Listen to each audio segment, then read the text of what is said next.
예수님을 인격적으로 만난다는 것은 어떤 것일까? 어제 우리 꼬맹이들이 질문지를 적어가지고 대답을 해달라고 해가지고 제가 대답한 게 있어요. 하나님이 응답하신 것을 어떻게 알 수 있죠? 아마 이거 맞죠? 네, 어떻게 알 수 있죠? 라는 질문을 했어요. 그래서 제가 어제 설명하기를 그냥 알게 된다고 그렇게 설명을 했는데, 가만히 집에 돌아가 가지고 생각을 해보니까 앞에 부분의 설명이 조금 부족했던 것 같아요. 그래서 보편적으로 하나님 그러면 하나님에 관한 그 추상적으로 생각되어지고, 일단 안 보이니까 하나님에 대한 부분에 대해서 하나님은 어디 계실까, 저기 계실까, 여기 계실까, 그런 궁금증이 생기잖아요. 그리고 하나님께서 하셨는지 안 하셨는지 이제 이게 헷갈릴 수도 있고 그런 상황인데, 사실은 옆에 있는 분 한번 옆에 한번 쳐다보세요. 옆에 있어요?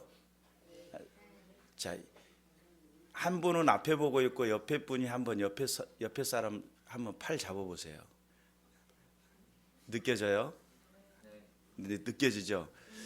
대부분 하나님은 안 보이셔서 어디 계신지 몰라가지고 우리 헷갈릴 때가 있어요. 그런데 하나님은 분명 실존하시고 살아계시는 분이십니다. 그래서 이제 이분이 인격을 갖추신 분이시다 보니까 그분의 임재가 딱 계시는 순간, 그분이 내게 딱 다가오시는 순간 어떤 느낌이냐면 내 옆에 계시는 느낌이 와요. 그래서 내 안에 내주하시는 성령, 예수님이 바울이 그런 이야기를 하죠. 고린도후서 13장 5절에 보면 너희 안에 예수가 계신 것을 너희가 확신하지 못하면 너희는 버리운 자다. 그러면 내 안에 예수가 계신다는 그 확신을 어떻게 할 수 있느냐, 뭐 이런 질문하고도 거의 비슷한 것 같아요. 우리가 알아야 될 것은 그분은 실제 인격을 갖고 계시는 분이시고, 우리에게 다가오셨을 때 전혀 다른 내가 지금 현재 내가 아닌 다른 인격체가 오셨기 때문에 이 공간 안에 내가 다른 것을 하고 있다 하더라도 누군가가 나를 보고 있는 시선도 느낄 수 있죠.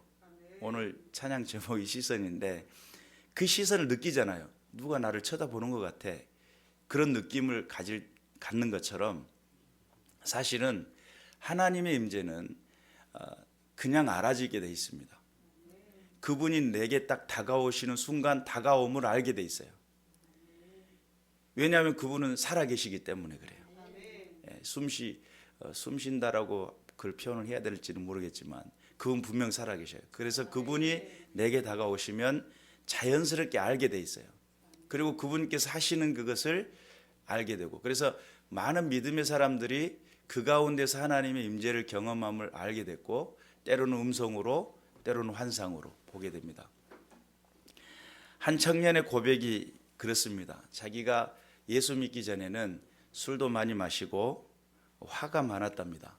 술도 많이 마시고 화가 많았는데, 그래서 가정 안에서도 불편하고 가정에 이제 불화목 같은 그런 느낌을 줬는데, 예수 믿고 난 다음에 하나님 안에서 술도 끊고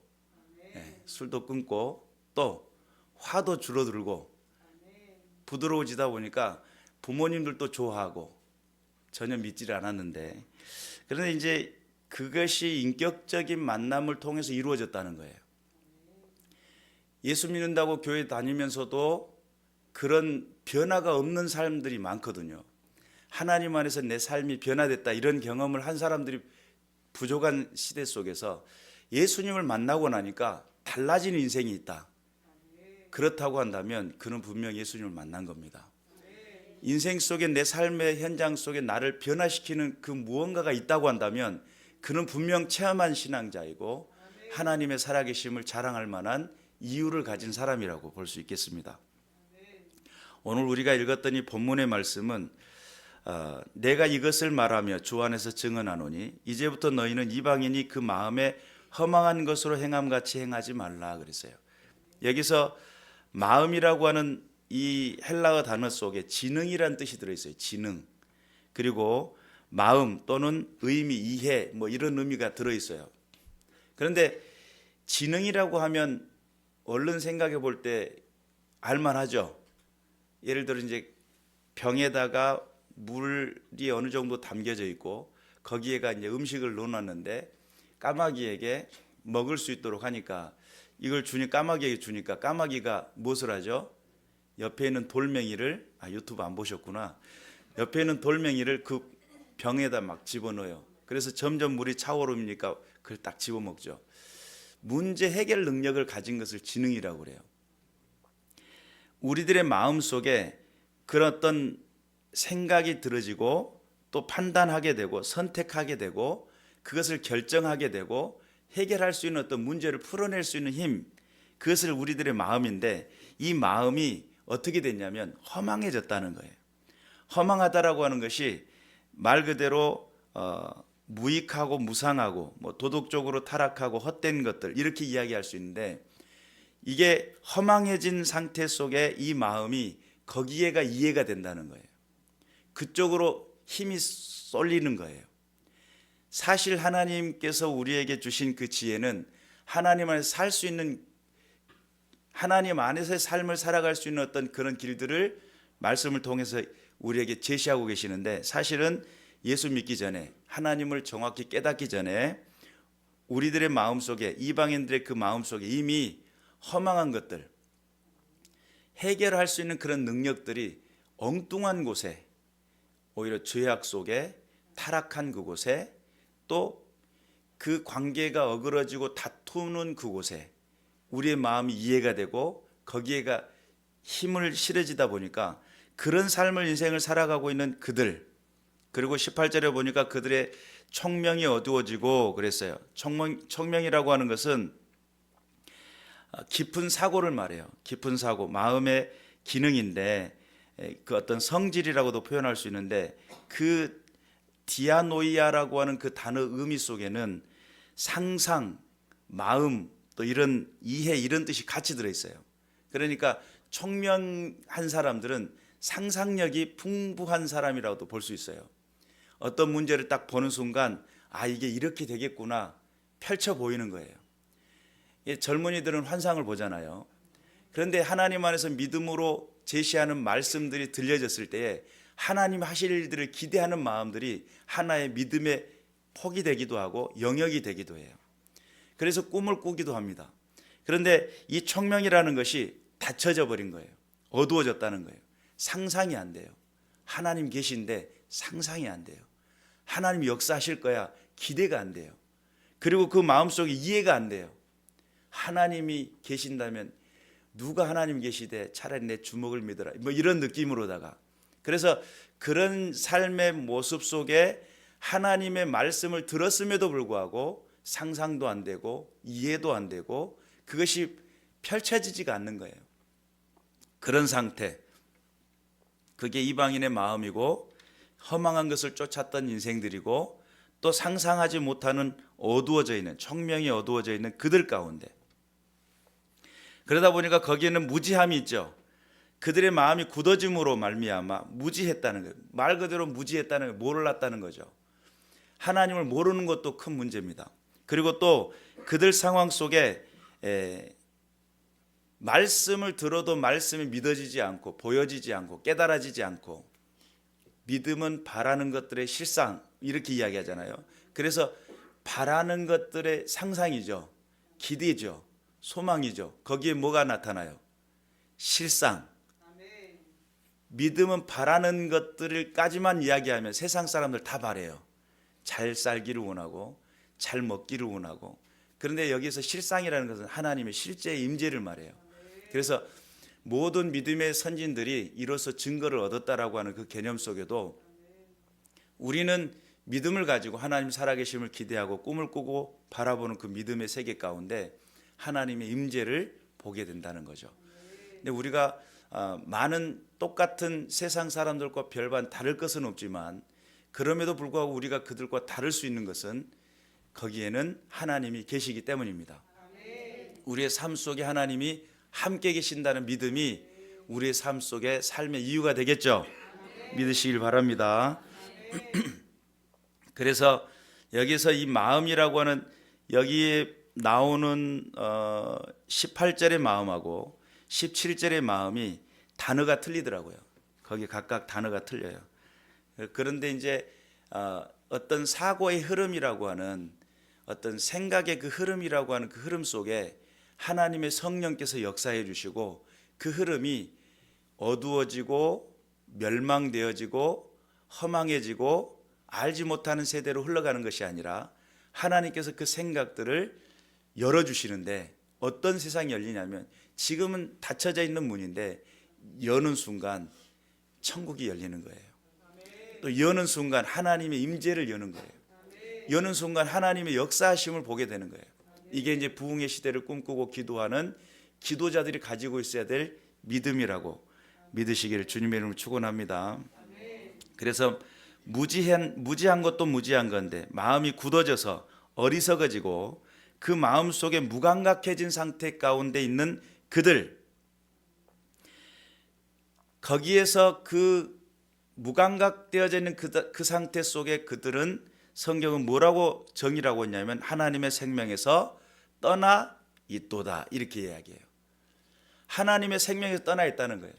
이제 어제 우리 선생님들이 아이들한테 죄가 뭐냐 이렇게 설명을 하시는 이야기를 제가 잠시 들었는데 죄라는 개념이 좀 정리가 될 필요가 있어요. 그래서 이 죄라고 하는 것이 도덕적이고 윤리적이고 하나님이 싫어하는 것들 뭐 이렇게 표현할 수 있는데 사실은 죄라고 하는 것이 불순종부터 시작을 하죠. 또 불신앙으로 연결되어지고 그것이 하나님과 우리 사이를 단절시키는 거리를 두게 만들고 거기서 분리되어져 가지고 나와 가지고 형성되는 것들이 도덕적이고 윤리적인 죄들이에요. 그래서 이제 도덕적이고 윤리적인 죄가 하나님께서 이야기하는 죄냐라고 했을 때 그게 죄가 아니고 하나님과 분리되는 모든 것들이죠. 그래서 하나님의 생명에서 떠나게 만드는 것들이에요. 하나님의 생명으로부터 분리되게 만들고 하나님의 생명으로부터 떠나게 하는 것들이 죄인데 그것이 이제 하나님께서 허락지 않은 어떤 불순종으로부터 시작되고 불신앙인데 하나님의 명령에서 거스리는 것이 죄예요. 요즘 이제 아이들한테 너 죄인이야 그러면 나 죄 안 지었는데요. 누구 거 안 훔쳤는데요. 이것은 이제 죄라고 하는 분리됨과 하나님의 생명으로부터 분리됨과 붙어서 생성되어지는 2차적인 문제고요. 1차적인 문제는 하나님과 분리됨입니다. 그래서 결국은 우리의 인생 속에 생명이라는 것은 하나님과 함께 있을 때 우리에게 생명이 있고 하나님의 생명이 내 안에 들어올 때 우리가 살아갈 수가 있어요. 예수의 생명도 마찬가지입니다. 예수의 생명이 내 안에 들어오는 것은 말 그대로 우리의 삶 속에 내 삶의 모든 것이 단절되고 내가 중생하기 전에는 내 양심도 죽어 있었고 또 내 마음 안에서의 판단, 분별하는 것도 죽어 있었어요. 의지도 죽어 있었어요. 자유의지도 죽어 있었어요. 그런데 이 나는 자유자인데요.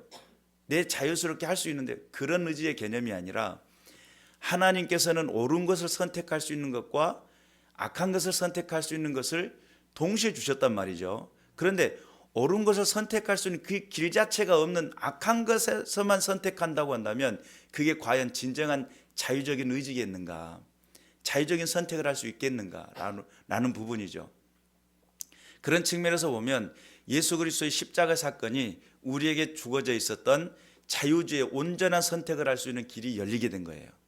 그리고 또한 내 안에서 죽어있는 양심이 또 살아나게 돼요. 선한 양심, 착한 양심, 바르게 하는 양심, 의로운 양심들이 살아나게 돼 있어요. 그리고 또한 내 안에서 중생과 더불어서 새롭게 하나님 앞에 거듭나는데 하나님 앞에 살 결단들이 이제 새로워지게 돼요. 그런 측면에서 우리가 하나님 앞에서 생명이라고 하는 것이 단순히 예배당에 예배드려요 이게 생명이 아니고 그분의 임재가 일어나고 그분이 나와 소통이 일어나고 그분과 교제가 일어나고 눈맞춤 어디 있어? 저기 옆에 하나님과 눈맞춤이 일어나는 거예요. 그러니까 거기에서의 깊은 교제가 일어나고 생명이 살아나게 되는 여러분 환자가 있는데 이 사람은 지금 피가 부족하대요. 그럼 피를 수혈을 해줘야 될 거 아닙니까? 근데 이것은 내 피가 아니고 다른 사람의 피인데 이 피가 내 안에 들어올 때 이것을 꼽지 않고서는 들어올 수가 없잖아요. 예수 생명의 생명력의 그 수혈이 내게 들어올 때, 예수 피의 능력이 내게 들어올 때 그분이 나와 접촉하지 않으면 불가능하다는 거예요. 그러니까 그 교제가 일어나는 것이, 교제권을 누리는 것이 저와 여러분들이고, 하나님 안에서 새 사람이 된다라고 하는 그 개념 속에 변화가 없다고 한다면 과연 그 사람 속에 하나의 공동체 가운데 함께 어우러져 친구들과 더불어 함께 율동하고 예배하고 하는 이 정도 수준이 아니라, 어떤 사람은 어떤 직책에서 내려앉으면 신앙도 망가져요. 이거 그만해 그러면 그게 이제 아예 다 무너져 버려요. 그럼 또 뭔가 세워주면 또 열심히 하게 돼요. 그러면 그 사람은 사실 예수님 만났다기보다는 일을 만난 거죠. 나의 어떤 존중감을 느끼게 된 것이고, 내가 뭔가 하고 있음에 대한 어떤 기대감이 있는, 내가 지금 잘하고 있어, 이런 느낌인 거죠. 사실은 내가 궁전에 있을 때나 또는 초가상간에 있을 때나 하나님을 예배하고 찬송하는 것이 달라지면 안 되겠죠. 그분의 인격적인 깊이 있는 만남과 그 교제가 내 삶의 어떤 기준이 달라지게 하고, 선택의 기준이 달라지게 하고, 달려나가는 방향성을 달라지게 만드는 힘과 능력이 되어야 될 줄로 믿습니다. 우리에게 혈관이 막히면, 어깨에 근육이 뭉쳤다 그러면 어떻게 되죠? 근육 뭉치면 고개 잘 안 돌아가죠. 이쪽 결려, 그럼 여기 좀 만져줘야 돼요. 근육이 뭉치면 통증이 와요. 하나님과 나 사이에 소통의 연결성이 막히게 되면 내 안에서 오는 영적 통증을 느낄 줄 알아야 되는데, 그런 느낌이 없고 관계로만 생각을 했다고 생각한다면, 우리 이제 하나의 공동체, 이 공동체 안에 분명히 하나님이 계실 건데, 공동체 안에 하나님의 임재와 더불어 주체자가 그분이시냐, 아니면 주체자가 내 삶의 어떤 여러 가지 일 가운데 한 부분으로 느껴지는 그런 부분이냐, 이런 부분들을 한 번쯤은 깊이 고민해 볼 필요가 있어요.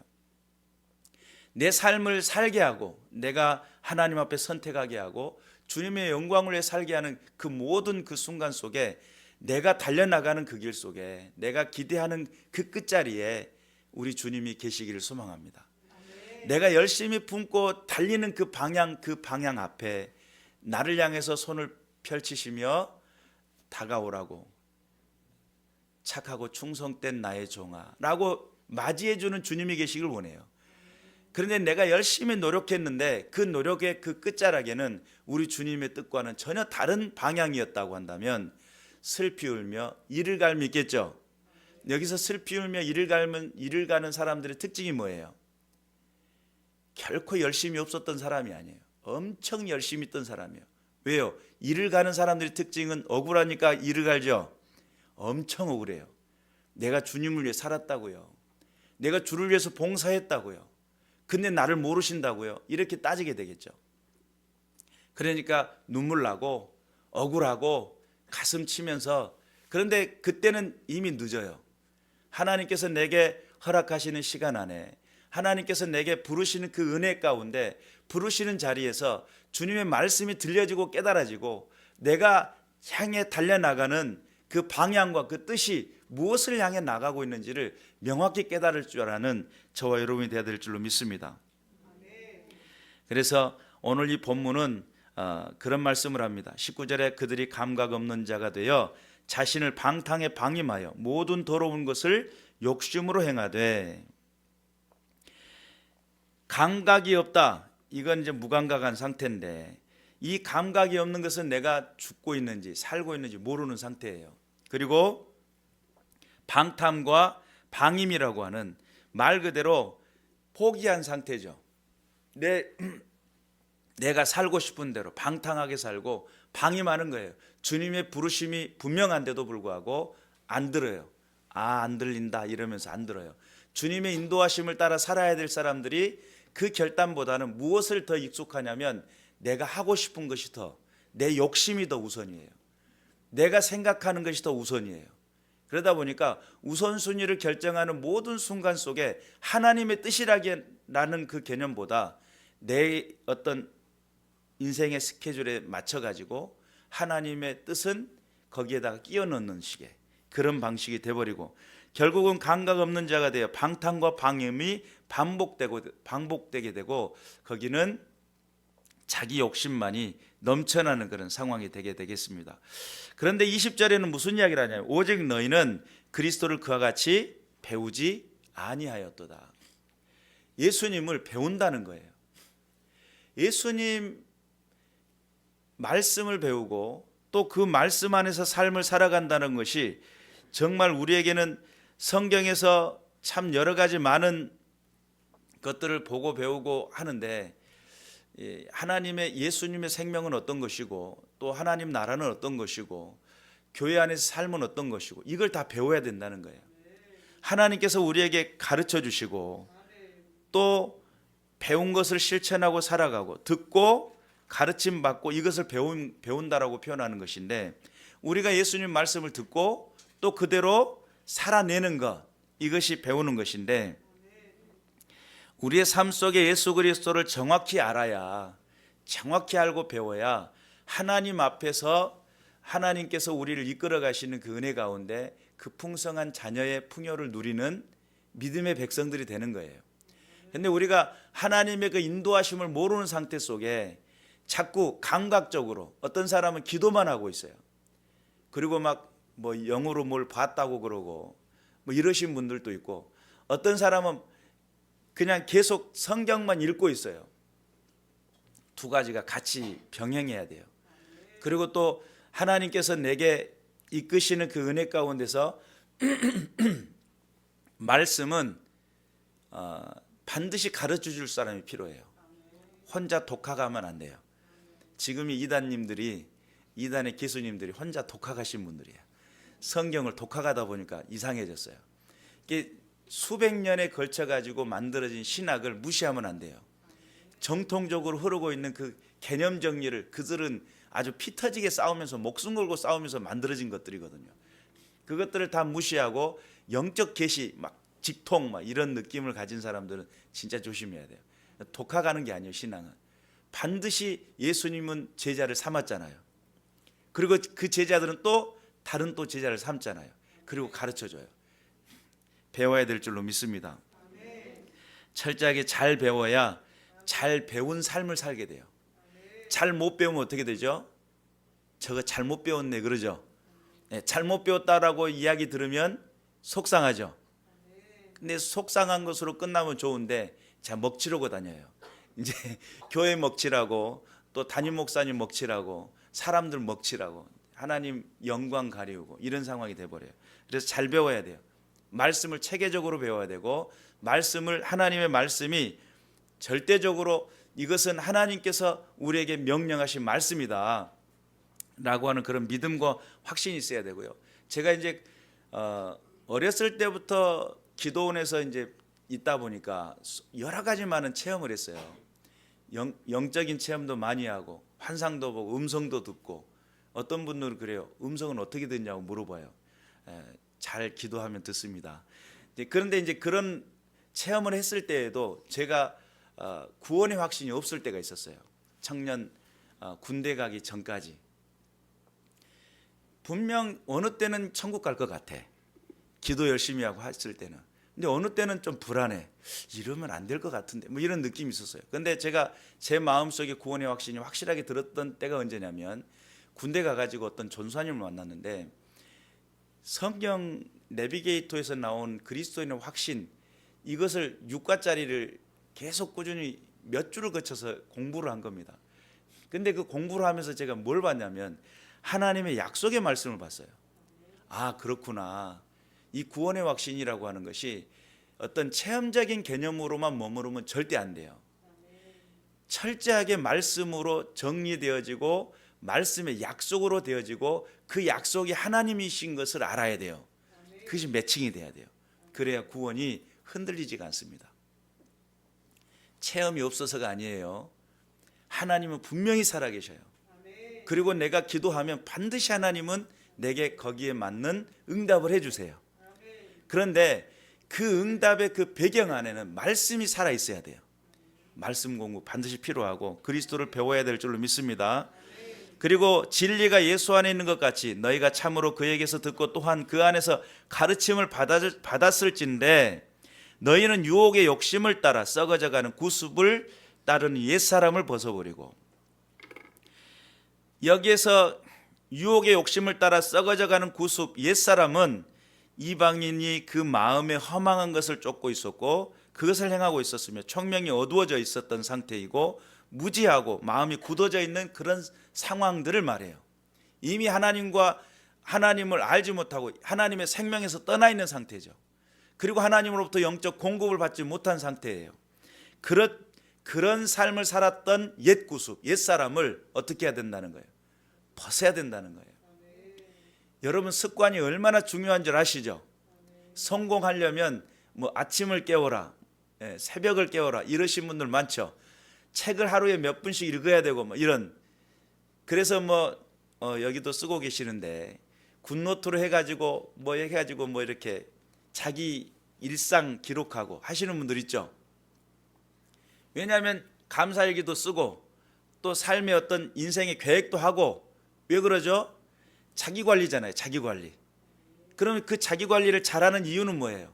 잘 살아보려고 그러는 거잖아요. 근데 그 잘 살아보려고 하는 그 모든 그 전반적인 핵심 속에는 옛사람이 가지고 있는 무엇을 버려야 돼요? 습관을 버려야 돼요.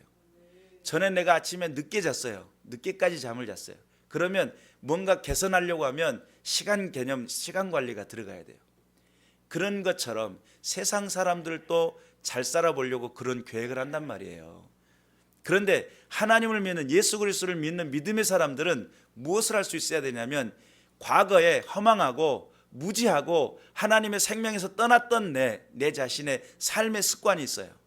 하나님을 거스르고 불순종하고 주님의 뜻대로 살지 않았던 내 자신의 모습들이 있어요.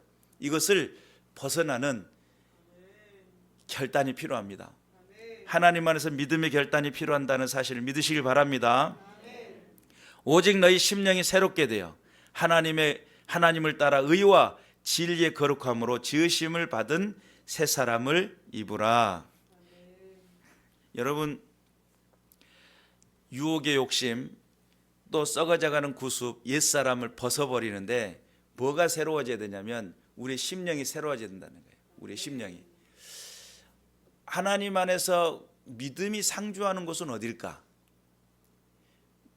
믿음이 역사하는 장소는 어딜까라고 했을 때 심령, 마음이에요. 마음. 그래서 에베소에서는 그런 이야기를 하죠. 우리의 마음의 눈을 밝혀 그 부르심의 소망이 무엇인지를 보게 해달라는 거예요. 그 넓고 깊고 그 넓이와 그 높이와 그 길이와 깊이, 이것들을 알게 하는 것이 어디냐면 우리의 마음이라는 거예요. 우리의 마음의 눈을 밝혀. 그래요. 그러면 믿음이 상주하는 곳은 마음일 확률이 크죠. 그리고 또한 심령이라고 하는 이 단어가, 심령이라고 하는 것이 여기에서 심자가 맨 처음에 나왔던 누스라고 하는 마음인데, 이 마음에는 이해하는 거예요. 그 마음 속에 이해력이에요. 말 그대로 문제 해결 능력을 가진 상태의 이 마음이에요. 그 마음 속에 영은 푸뉴마인데, 이 영은 하나님께서 허락하시는 성령의 은혜인데, 이것이 내 안에서 해결하는 능력 가운데 하나님의 임재와 더불어서 바뀌어지는 새로운 역사가 일어나는, 그 창조되어지는 이 공간이라고 볼 수가 있어요. 내 안에 들어있는 그 영, 하나님과 더불어 소통되어지는 이 영이 만나지는, 그래서 내 인생 속에 다가오는 모든 문제적인 부분들이 항상 내 총명이 막혀있고 닫혀있던 내 상황 속에 하나님께서 하늘의 한 줄기 빛과 같이 내게 통과하는 순간, 내게 닫혀있는 모든 것들이 다 하나님 안에서 열려버리게 되는. 그래서 열면 닫을 자가 없고 닫으면 열 자가 없는 그분께서 내 안에서 들어오셔가지고 내 안에서 생명의 작용을 하는 장소가 우리의 심령이에요. 그리고 우리의 심령을 새롭게 만들어주시는, 내 마음속에 결단을 새롭게 만들어주시는, 하나님 안에서 새롭게 삶을 선택하게 만들어주시는 그분이 내 안에서 들어오셔서 여기를 성전화시키는 거예요. 내 안의 마음을 하나님을 예배하는 곳으로, 하나님을 섬기는 곳으로. 그래서 저와 여러분은 하나님을 모셔선 사람들 아닙니까? 그렇죠? 어디 계셔요? 여러분 마음에 계십니까? 하나님을 모셔선 사람들이 그분이 내 안에 계시고 나를 새롭게 만드는데 내 마음속의 과거는 우선순위가 내 욕심으로 가득 차 있었어요. 내가 하고 싶은 인생의 계획들로 계속 그게 나열돼 있었는데 하나님의 성령이 내 안에 딱 들어오신 순간 이제 우선순위가 바뀌어요. 나라고 하는 나의 주체는 내려앉고 주님이 그 자리에 앉게 되고 주께서 원하시는 것을 행하게 되며 주께서 보게 하시는 것을 보게 하는 것, 그것이 예언이에요. 주님께서 말하게 하시는 것을 따라하는 것이 예언이고요, 보게 하시는 것이 환상이에요. 그러면 우리의 삶 속에서 하나님께서 하게 하시는 것, 우리의 삶 속에서 이끄시는 그 능력대로 살아가는, 그것이 새 사람으로 있고 살아가는 삶이라는 사실을 믿으시기를 주님의 이름으로 축원합니다. 그래서 우리의 선택이 내 마음에 이해하고 과거는 허망하고 무너져 있고 무지했던 내가 이제는 성령의 도우심을 받아서 선택이 달라지게 되고 또 방향이 달라지게 되고 나의 결단의 의지가 달라지게 되고 십자가 그 사랑을 주목하게 됩니다.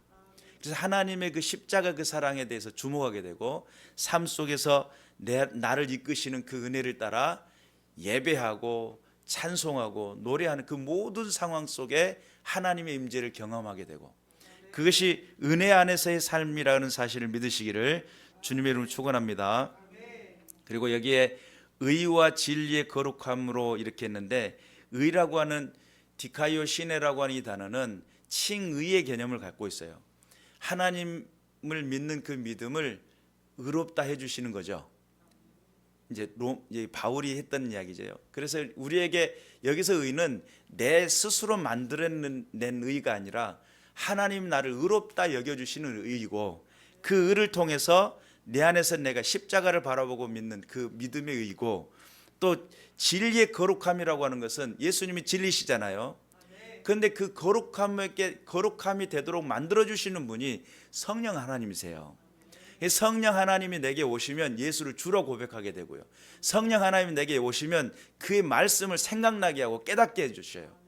근데 여러분 진리라고 해서 여러분 우리가 믿고 있는 성경이 진리인데 지나가신 분한테 이거 한번 물어보세요. 예수 믿고 천국 가세요. 당신은 죄인입니다. 그럼 뺨 맞아요. 제가 전도하러 나갔다가 예수 믿으시라고 하면서 어떤 아저씨 쫓아가면서 믿으시라고 하니까 됐다고. 그래서 제가 따라 붙었어요. 그랬더니 막 뺨을 치려고 손이 올라가더라고요. 전도하러 갔는데 저리 가라고 그러면서 하마터는 거기서 뺨 맞고 올 뻔했어요. 그런데 우리가 생각하는 이것은 분명 진리인데 세상 사람들이 진리로 안 봐요. 그런데 이것이 진리가 될 수 있는 비결이 있어요. 뭐냐면 성령께서 임재하시면 이것이 살아서 움직여요. 까만 것은 글씨고 하얀 것은 종인데 성령께서 역사하시면 하나님의 말씀이 살아 운동력이 있는 생명력이 있는 능력을 갖게 돼요. 그리고 내 안에서 그것이 활력이 돼요.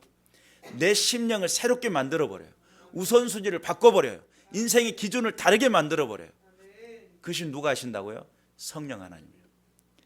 그래서 십자가의 그 은혜와 성령의 역사하심은 하나님 안에서 내 삶을 새롭게 만드는 새 사람을 입는 길이 된다는 사실을 믿으시길 바랍니다. 그래서 내가 지으심을 받았대요. 의와 진리의 거룩함으로 지으심을 받았대요. 십자가 은혜로 내가 죽을 수밖에 없는 나를 불러주셨고 성령의 은혜를 통해서 그 말씀이 생각나게 하고 깨닫게 하고 알게 하심으로 하나님의 사람 되게 하셔서 나를 새로운 사람으로 지으셨다는 거예요. 2024년도에는 하나님을 온전히 섬기는 은혜가 있으시기를 주님의 이름으로 축원합니다. 또 2024년도 하나님께서 어떻게 축복하실는지 기대하면서 승리하는 저와 여러분이 되었으면 좋겠습니다. 기도하겠습니다.